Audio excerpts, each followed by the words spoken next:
현대건설에 입사해서 정년퇴직까지 내 인생의 전부였다. 시골에서 올라와 야간대학 다니며 하루하루 버텨온 세월들. 새벽 5시에 일어나 현장 나가고 밤늦게 들어와 도면 검토하던 날들이 어제 같은데 이제 정말 끝이다. 퇴직금 통장을 확인했다. 2억 1,347만 원. 35년 동안 쌓아온 마지막 결실이었다. 연금까지 합치면 아내 없이 혼자 살기엔 충분할 거라 생각했다. 아니, 그래야만 했다. 5년 전 아내를 보내고 나서 준혁이와 단둘이 살아왔다. 아내가 암투병할 때도 돌아가신 후에도 아들은 별말이 없었다. 대학 졸업하고 2년째 취업준비생이라지만 솔직히 뭘 하는지 모르겠다. 하루 종일 방에서 컴퓨터만 들여다보고 있으니까. 아버지, 준혁이가 거실로 나왔다. 평소와 달리 단정하게 옷을 입고 있었다. 언제 샀는지 모르는 명품 셔츠까지 말끔하게 차려입은 모습이 낯설었다. 뭐야?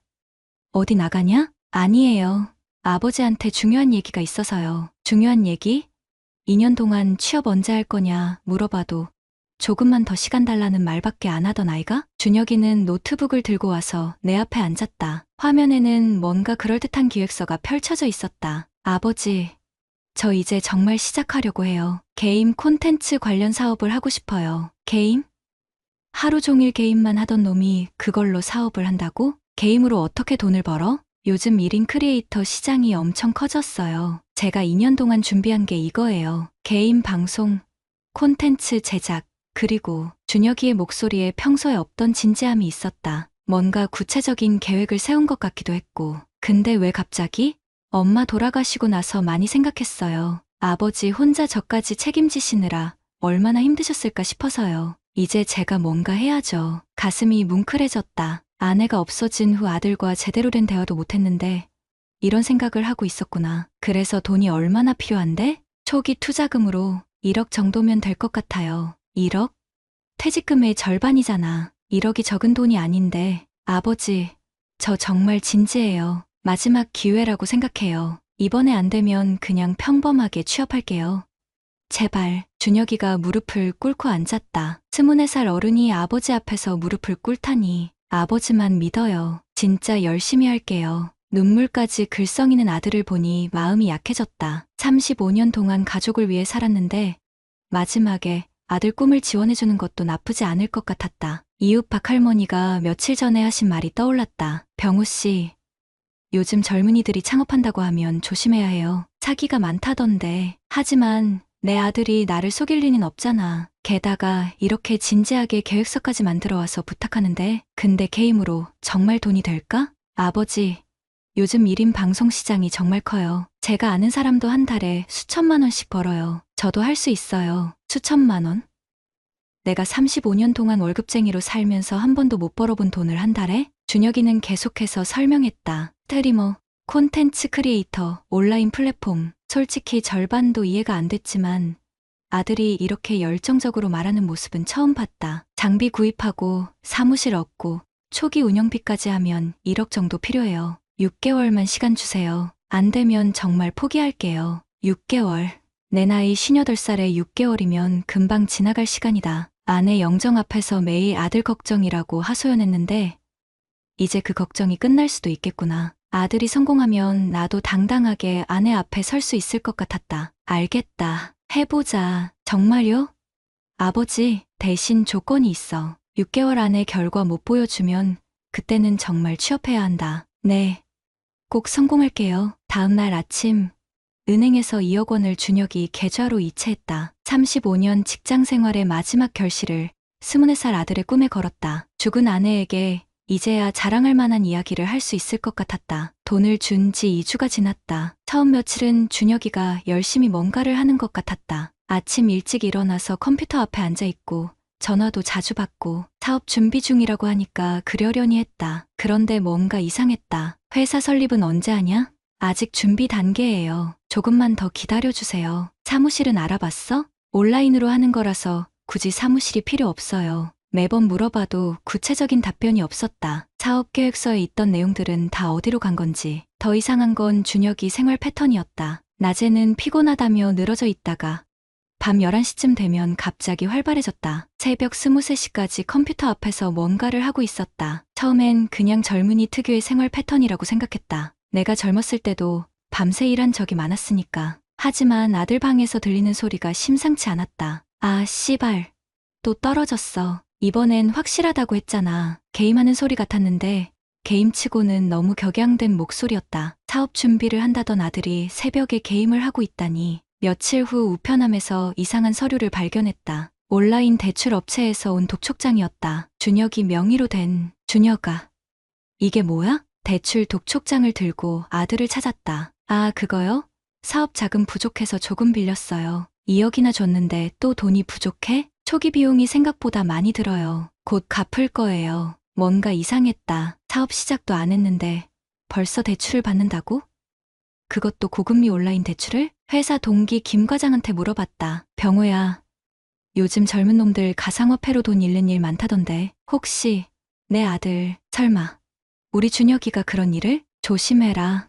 요즘 사기꾼들이 젊은 애들 꿰어서 부모 돈까지 뜯어내는 수법이 있다더라. 김 과장 말이 계속 머리에 맴돌았다. 그날 밤 준혁이 휴대폰을 식탁에 두고 화장실에 간 사이 슬쩍 들여다봤다. 텔레그램이라는 앱에 메시지가 와 있었다. 오늘도 수고했어요. 내일 큰 거 온다니까 더 넣어보세요. 준혁님, 지금까지 손실이 좀 있었지만 이번에 만회할 수 있어요. VIP방 멤버들은 특별 정보 드릴게요. 놓치면 후회해요. 무슨 뜻인지 정확히는 모르겠지만 느낌이 좋지 않았다. 게임 사업이라더니 VIP방이 뭐고 손실이 뭐고 특별 정보가 뭔가. 이튿날 박할머니를 만났다. 병호 씨, 며칠 전부터 밤마다 큰 소리가 나던데 괜찮아요? 무슨 소리요? 준혁이가 화내는 소리요. 또 떨어졌다.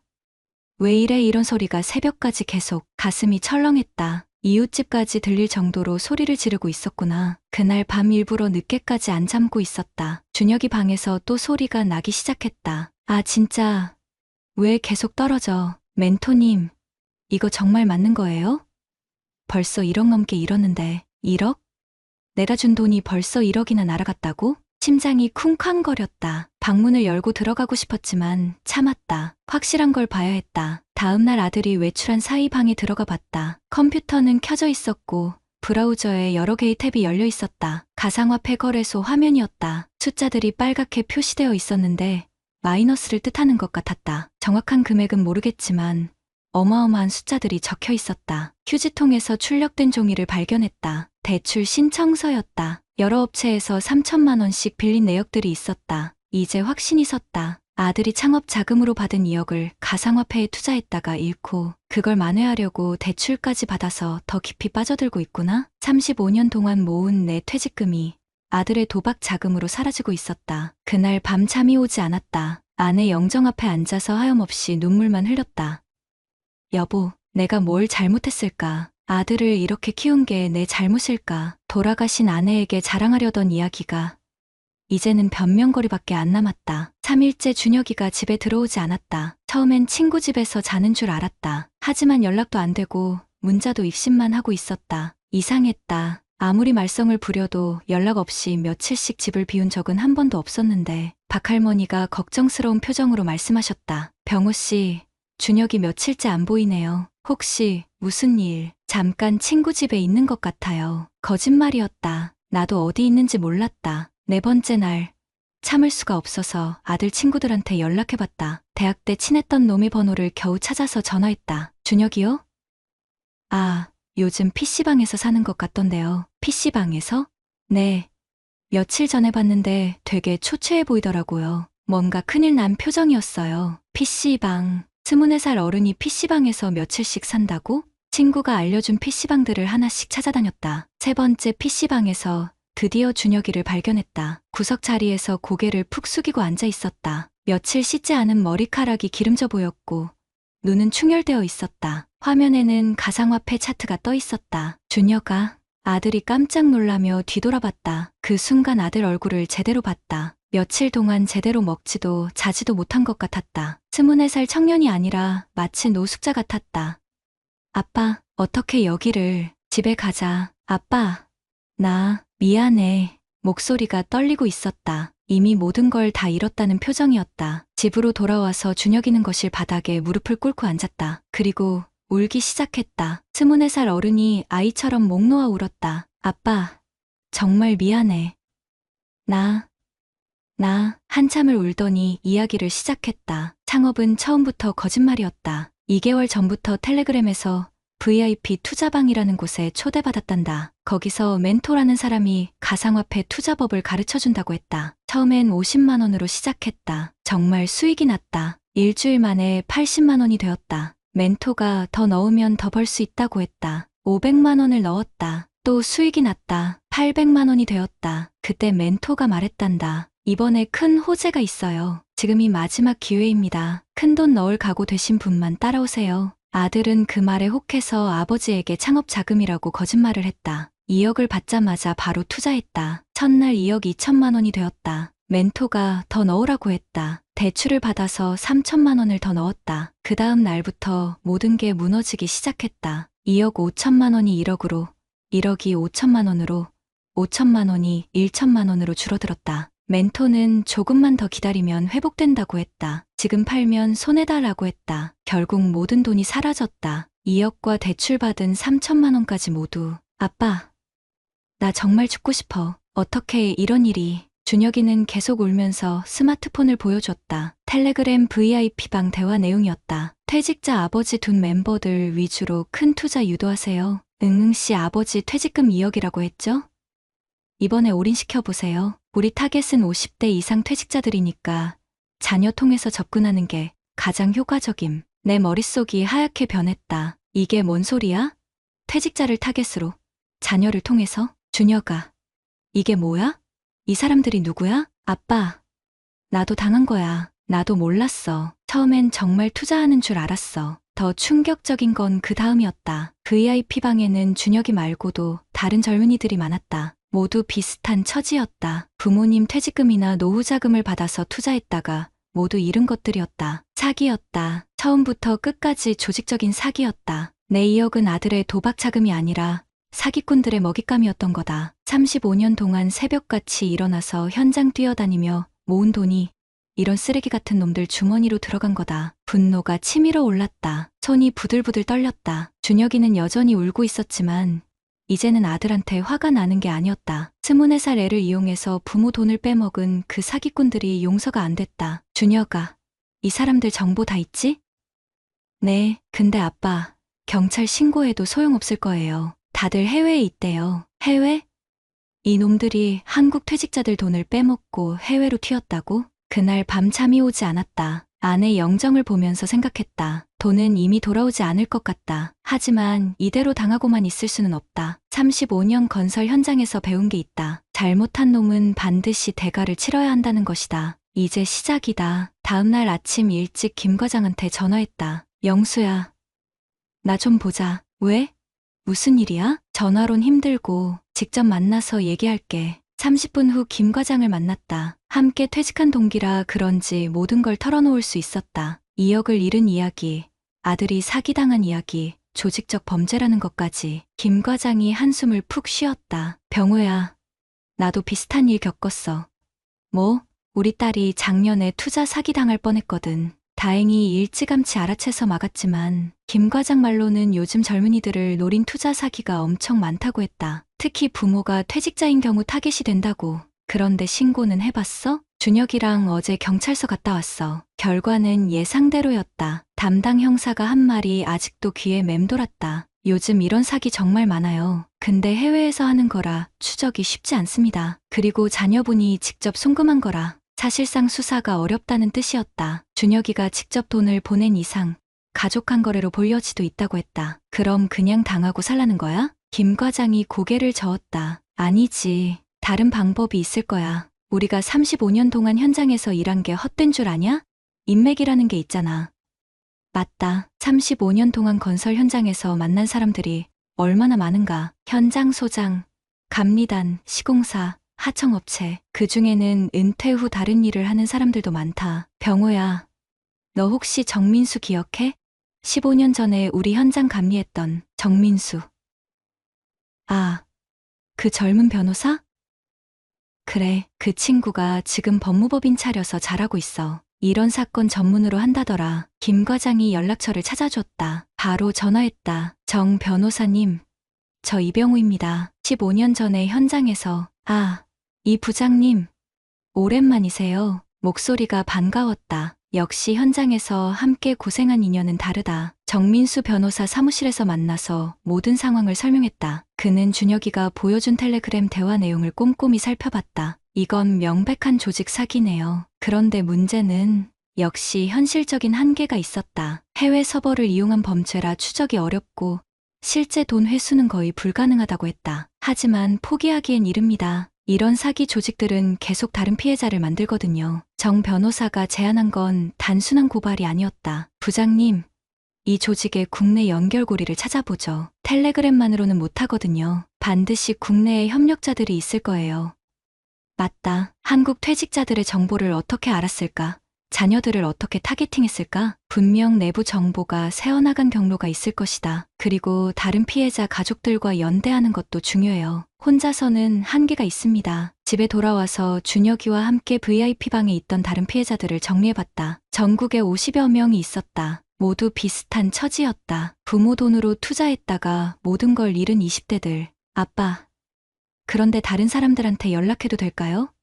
다들 숨기고 싶어 할 텐데. 내가 먼저 연락해봐. 솔직하게 얘기하고 준혁이가 몇 명에게 연락해봤다. 예상대로 대부분 꺼렸다. 하지만 34명은 만나자고 했다. 며칠 후 서울에서 만났다. 20대 초중반 젊은이들이었는데 모두 초췌한 모습이었다. 잃은 금액도 비슷했다. 1억에서 3억 사이. 그 중 한 명이 중요한 정보를 알려줬다. 저희들을 VIP방에 초대한 사람이 따로 있어요. K코인 매니저라는 닉네임을 쓰는데 이 사람이 한국인인 것 같아요. 어떻게 알아? 가끔 음성 메시지를 보내는데 완전 한국말이거든요. 그리고 한국 상황을 너무 잘 알아요. 이거다. 해외에 있는 사기 조직과 한국의 피해자들을 연결해주는 중간 역할자가 있다는 뜻이다. 혹시 이 사람 정보 더 없어? 글쎄요. 그런데 이 사람이 다른 투자방도 운영한다고 했어요. 주식이나 부동산 쪽. 점점 전체 그림이 보이기 시작했다. 이건 단순한 가상화폐 사기가 아니라 여러 분야에 걸친 조직적 범죄다. 그날 밤 김 과장한테 다시 전화했다. 영수야, 혹시 우리 동기들 중에 금융권이나 수사기관에 있는 사람 없나? 있지. 왜? 이거 제대로 해보려고. 그냥 당하고 살 순 없어. 58살, 새로운 일을 시작하기엔 늦은 나이일 수도 있다. 하지만 35년 동안 쌓아온 인맥과 경험이 있다. 젊은 사기꾼들이 생각하는 것보다 한국의 중년 남성들은 만만하지 않다. 이제 진짜 시작이다. 3개월이 지났다. 그동안 나는 35년 건설업 인생에서 한 번도 해보지 않은 일을 했다. 탐정이 된 것처럼 전국을 돌아다니며 사기 조직의 실체를 파헤쳤다. 김 과장이 소개해준 사람들이 하나둘씩 도움을 줬다. 현대건설 시절 함께 일했던 박 소장은 현재 보안업체를 운영하고 있었다. 그가 디지털 포렌식 전문가를 연결해줬다. 병우 형, 이런 일에 당하고 가만히 있으면 안 되지. 우리가 도와줄게. 15년 전 감리단에 있던 정민수 변호사는 무료로 법률 지원을 해줬다. 그리고 가장 중요한 건 다른 피해 가족들과의 네트워크였다. 전국에서 50여 가족이 모였다. 모두 비슷한 피해를 당한 5060대 아버지들이었다. 퇴직금, 노후 자금을 자녀를 통해 잃은 사람들. 대전에 사는 윤 씨는 30년 공무원 생활 후 받은 퇴직금 1억 8천만 원을 잃었다. 부산의 최 씨는 자영업으로 모은 3억을 날렸다. 모두 아들, 딸이 투자라는 이름으로 속여서 빼간 돈들이었다. 우리는 피해자 가족 모임을 만들었다. 정기적으로 만나서 정보를 공유하고 대응 방안을 논의했다. 그러던 중 결정적인 단서를 찾았다. 부산 최 씨의 딸이 제보한 내용이었다. K코인 매니저가 실제로는 서울 강남에 사무실을 두고 있다는 것이었다. 가상화폐 투자업체를 표방하지만 실제로는 사기 조직의 국내 총책이었다. 아버지, 그 사람이 한국에서 퇴직자 명단을 관리하고 있대요. 우리 같은 애들을 모집해서 부모님 돈을 빼내는 역할을. 이제 확실해졌다. 해외 사기 조직과 한국 피해자들 사이의 연결고리를 찾은 거다. 정민수 변호사와 함께 경찰청과 금융감독원에 제보했다. 하지만 이번엔 그냥 개인 신고가 아니었다. 전국 50여 가족이 공동으로 제기한 집단 신고였다. 피해액만 총 150억 원이 넘습니다. 이건 개인 사기가 아니라 조직범죄죠. 경찰도 움직이기 시작했다. 강남에 있는 가짜 투자업체를 압수수색했고 K코인 매니저의 정체가 밝혀졌다. 30대 초반의 젊은 사기꾼이었다. 해외 조직과 연결되어 한국 퇴직자들을 타겟으로 하는 전문 사기범이었다. 압수수색 과정에서 충격적인 사실이 드러났다. 피해자가 우리가 파악한 것보다 훨씬 많았다. 전국에서 200여 가족이 넘게 피해를 당했고 총 피해액은 500억 원을 넘었다. 언론에서도 관심을 가지기 시작했다. KBS에서 취재 요청이 왔다. 퇴직자 타겟 조직 사기의 실체를 밝혀낸 피해자 가족 모임을 취재하고 싶습니다. 처음엔 방송 출연이 부담스러웠다. 58살에 TV에 나와서 사기당한 이야기를 한다고?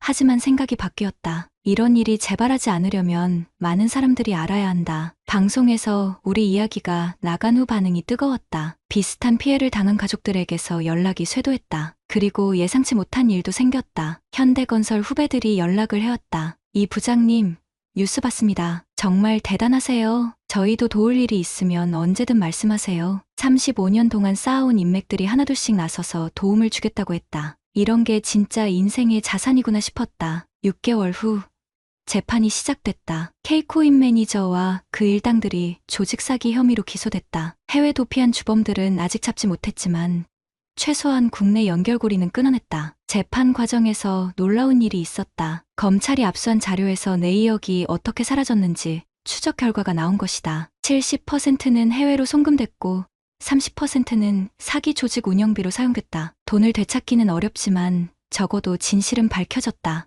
1심에서 K코인 매니저는 징역 7년을 선고받았다. 다른 공범들도 모두 실형을 받았다. 판결 후 법정 앞에서 기자들이 인터뷰를 요청했다. 이병호 씨, 소감 한 말씀 해주세요. 저희가 이 일을 한 건 돈을 되찾기 위해서가 아닙니다. 더 이상 이런 피해자가 생기지 않았으면 하는 마음이었어요. 특히 우리 같은 중년층은 조심해야 합니다. 그날 저녁 집에 돌아와서 아내 영정 앞에 앉았다. 여보, 돈은 못 찾았지만 그래도 이번엔 바보로 당하지 않았어. 준혁이는 그동안 많이 달라졌다. 진짜 취업을 했다. 작은 회사지만 성실하게 다니고 있다. 매달 50만 원씩 용돈을 주려고 하지만 받지 않고 있다. 아빠, 제가 저지른 일인데 어떻게 용돈을 받아요? 그럼 나중에 내가 결혼할 때 주마. 나는 58살에 새로운 일을 시작했다. 피해자 가족 모임을 정식 단체로 만들어서 사기 예방 교육을 하고 있다. 각 지역 중장년층 모임에서 강의 요청이 들어온다. 퇴직자를 노린 투자 사기의 실체와 대응법, 한 달에 34번 정도 전국을 다니며 강의를 한다. 강의료로 받는 돈은 많지 않지만 보람이 있다. 어제는 대구에서 강의를 했다. 60명 정도 되는 퇴직자들이 모였는데 질문이 쏟아졌다. 우리 아들도 요즘 투자한다고 하는데 가상화폐 어떻게 구분하나요? 이런 질문들을 받을 때마다 보람을 느낀다. 내가 당한 경험이 다른 사람들에게는 예방약이 되는 거니까. 오늘도 준혁이가 퇴근해서 들어왔다. 아빠, 오늘 강의 어땠어요? 응, 좋았어. 너도 고생했고. 아빠, 정말 죄송해요. 그때 제가. 그만해. 이제 그런 얘기 하지 마. 58살에 시작한 새로운 인생이 나쁘지 않다. 2억은 잃었지만 더 소중한 걸 얻었다. 아들과의 진짜 관계, 동년배들과의 연대, 그리고 내가 누군가에게 도움이 될 수 있다는 자신감. 35년 건설 현장에서 배운 게 있다. 무너진 건물도 다시 지을 수 있다는 것이다. 나는 아직 살아있고 아직 할 일이 남아있다. 구독자님들, 오늘 사연 댓글로 공유해 다른 분들과 함께 의견 나눠보세요. 저도 읽어보며 소통하겠습니다.